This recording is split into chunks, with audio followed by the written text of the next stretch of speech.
Bonjour à toutes et à tous, mes meilleurs vœux. Bonjour Bertrand. Bonjour Franck. Alors, avant de débuter, je tiens à vous préciser qu'avec Bertrand, nous respectons les distances de sécurité et c'est pourquoi nous réaliserons cette séquence démasquée. Comme vous pouvez le voir, nous sommes en direct et nous vous invitons à poser vos questions au fur et à mesure dans le chat et nous y répondrons à la fin. Pour la deuxième année consécutive, Covid oblige, nous vous retrouvons pour vous souhaiter la bonne année dans un format digital. Comme vous tous, nous aurions vraiment aimé que ces retrouvailles puissent avoir lieu en présentiel sur vos sites plus particulièrement. Ça n'est peut-être pas complètement perdu, Franck. Effectivement, tu as raison Bertrand, je dois pouvoir faire quelque chose. Ah, c'est déjà mieux, on se sent déjà un peu plus en Île-de-France. Vous voyez, l'innovation naît parfois de la contrainte. En l'occurrence, la région s'est digitalisée à vitesse grand V ces derniers mois et je vous en félicite. Ce temps d'échange qui marque le début de l'année se devait donc d'être à votre niveau. Nous y reviendrons largement avec Bertrand tout au long de ce rendez-vous, mais pour nous, c'est une évidence. L'ambition que nous nous étions fixée en 2019 de faire de la région Île-de-France la région de référence de GRDF est aujourd'hui une réalité. Ceci notamment grâce à la cohésion et à la transversalité dont nous faisons désormais preuve à chaque instant. Avant de revenir sur les grands moments de l'année, il convient de se rappeler le contexte dans lequel nous avons dû évoluer en 2021. En Europe, l'annonce cet été des transporteurs électriques et gaziers que la transition énergétique ne peut se faire qu'avec l'électron et la molécule. L'annonce de l'hydrogène a sorti de nombreux investissements, le nouveau dispositif de financement des gaz verts décidé par le gouvernement cet été et dont nous attendons encore les décrets d'application. Le consensus sur la nécessité des gaz verts en France, notamment reprise par le RTE. Vers l'avenir, saison 2, un projet d'entreprise qui passe de la philosophie à l'action concrète. Et face à la RE 2020, la contre-offensive de GRDF au travers des actions de fidélisation et du déploiement de la PAC hybride. En conclusion de cette introduction, je dirais que l'année 2021 a été un excellent millésime pour notre région Île-de-France. Alors, pour vous le prouver, laissez-moi 10 petites secondes pour vous envoyer un SMS.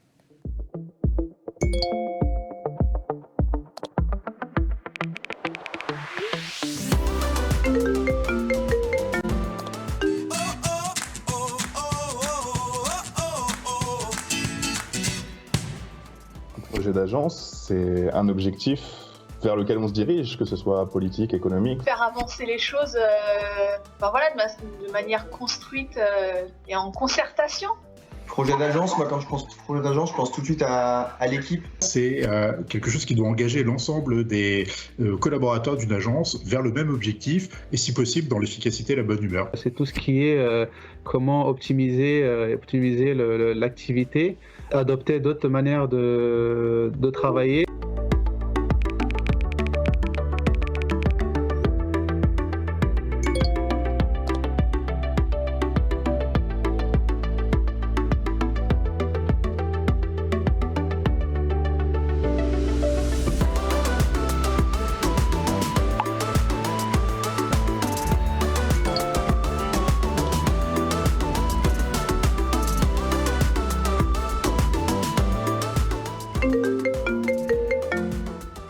Depuis mars, nous sommes passés à la softophonie. Je peux enfin téléphoner et gérer les appels depuis mon PC, et ce, depuis chez moi ou mon bureau.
Avant, mes contacts avec GRDF, c'était pas toujours simple. Et aujourd'hui, quand le technicien passe, ça se passe comme ça. Bonjour, vous avez besoin de changer votre chaudière. Ah bon? Mais je vous ai rien dit. Ouais, mais je le sais quand même.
Et Paul.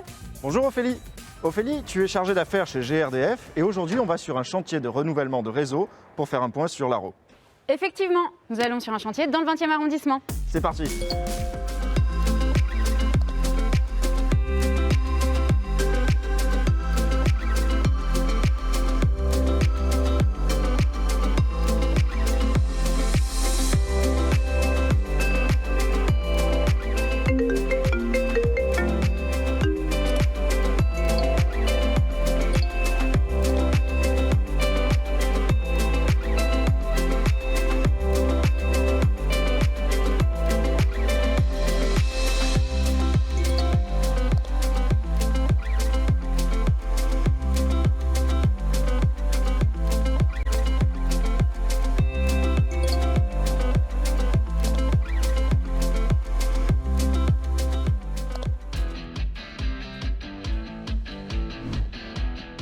Aujourd'hui, on anime un stage recyclage IS avec Stéphane, avec pour but d'atteindre 3 objectifs qui sont savoir se préparer à l'intervention de sécurité, savoir analyser, observer et traiter les risques liés à l'intervention de sécurité et enregistrer, effectuer, valider une traçabilité qui va permettre de finaliser une mise hors de danger.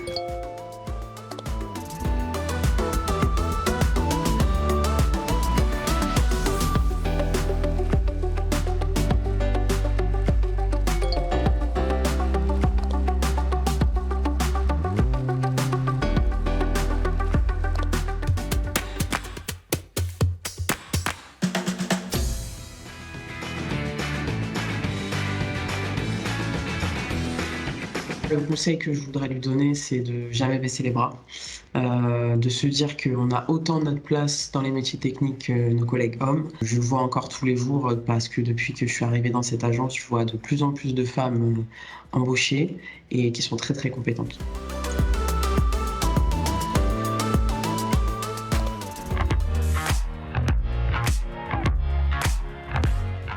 Nous sommes ici sur un chantier de réfection de voirie qui est réalisé par l'entreprise VTMTP.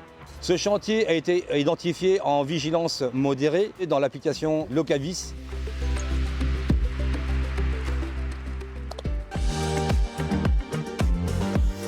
Bonjour, je m'appelle Mélanie et je porte l'innovation, la vulnérabilité des réseaux gaz en zone crue.